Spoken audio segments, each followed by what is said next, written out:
Hello, my name is Aaron, my pronouns are they, them, and this is a rant because I really don't like this flag. Now, before you get too angry, if you're a queer-phobic person that clicked on this video expecting me to just hate on queer people, you can see yourself out because we don't need that here. With that disclaimer out of the way, let's get started.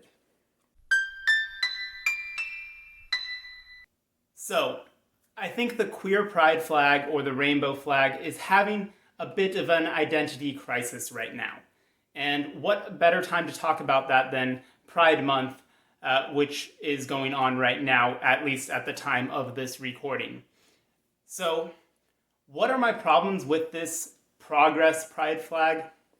Well, I have a few issues with it. As a queer person, that bother me. The first of which is that, as you can see, I am clearly not 100% white. However, this flag includes colored bands to represent racial minorities, and I dislike that. Primarily because this flag, to the best of my knowledge, was created by a white person. And I have a problem with white people constantly telling me what symbols I should use and what I should identify as. That's problematic for me. It seems very virtue signal-y. Not only that, but adding race to the flag, which I need not remind you is not a gender or sexual identity, it muddles the message. And it also makes it extremely US-centric. Because in other parts of the world, black and brown people are not the minority. Imagine flying this flag in Mexico or Mali and claiming, hey look, it's progressive, we have minorities. Wait. Yeah, that's extremely tone deaf and very US-centric. And so that's my first issue with the flag. So the next part that I take issue with is the fact that this flag emphasizes blue for men and pink for women.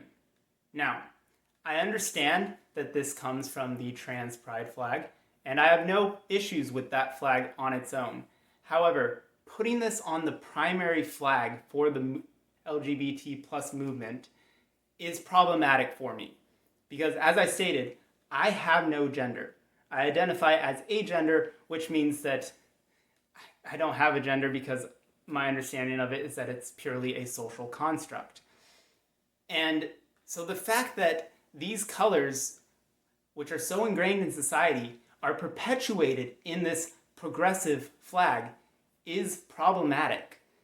Because while I understand that trans individuals have their own struggles with things like using the bathroom, acknowledge this. At least you have a bathroom. And so to see a company or a store flying this flag, like Target, and I know everyone's hating on Target, and by everyone I mean the conservatives, but Target flying this flag, but then continuing to have gendered labels on their restrooms is not supporting the cause. And so I don't have a bathroom to go to at Target. Any of them are wrong. And that's problematic, that it reinforces that binary, which I strongly dislike. Now, before I start this next point, I do want to recognize the intersection of these issues. I understand that race and gender and feminism and all socioeconomic status, that all of these issues are interconnected. My partner is a social worker, and I myself am a school teacher. I understand these systemic problems are connected. But I feel like this pride flag only contributes to virtue signaling. If companies are flying this flag about, claiming that it includes everyone and every race, but don't actually change anything or even contribute to campaigns that are contrary, it's just a lot of virtue signaling, and I hate that shit, even if it is rainbow colored shit. And so I just feel like this flag contributes a lot to rainbow capitalism and forced inclusivity, and that is a problem. The final problem I have with this flag is the fact that it is visually messy and unappealing. Now, I realize that may sound like a personal preference. However, I think there is some validity to this because the more visually messy something is, the harder it is to visualize and replicate. There's a great video by CGP Grey that goes over the 50 United States flags, and he ranks them based on certain criteria. One of those is the fact that it needs to be easily replicable. Someone should be able to make it with a box of crayons. And the fact of the matter is that the more things get tacked onto this flag, it makes it harder to replicate. Not only that, but it also creates disunity because some people are using this flag and this flag and this flag, and all of this makes it harder for the movement to gain traction on things like social media, where different images are being used. Imagine if instead of having one United States flag, we had just the 50 states, and there wasn't one single flag that represented all of them. That would just be visually messy.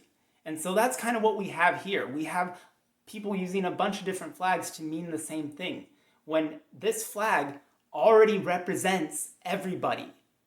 And to add things to it, to tack them on and imply that those people weren't already included is just wrong. Yes, I know that this isn't technically the queer pride flag. There's like this other one, but no one uses that, so I'm going to call this the queer pride flag. Deal with it. And I just think it's a lot more aesthetically appealing and easier to convey the message of the queer movement. And so, in conclusion, those are the issues I have with this flag. Now, I'm not saying that you can't use it. I know that a lot of people are strongly attached to it, but I would admonish you to recognize these problems. The fact that a white person adding minorities to a flag is problematic. Also recognize the fact that it reinforces the gender binary, which can make things more difficult for a lot of people in the queer community. Also, it contributes to rainbow capitalism. And if these companies are pretending to be inclusive by flying the flag, but not actually addressing the intersection of these issues, it's just rainbow washing. And lastly, it's visually messy, implies that people weren't already included, and makes the movement feel less united. So those are my thoughts, and I know I'm not the only person that can think this. There's a great video from a queer creator. Her name is Shaba. It was from a few years back. I'd recommend watching that. I share a lot of those same thoughts. But let me know yours in the comments, respectfully, of course, and I hope to see you again in another video. Take care.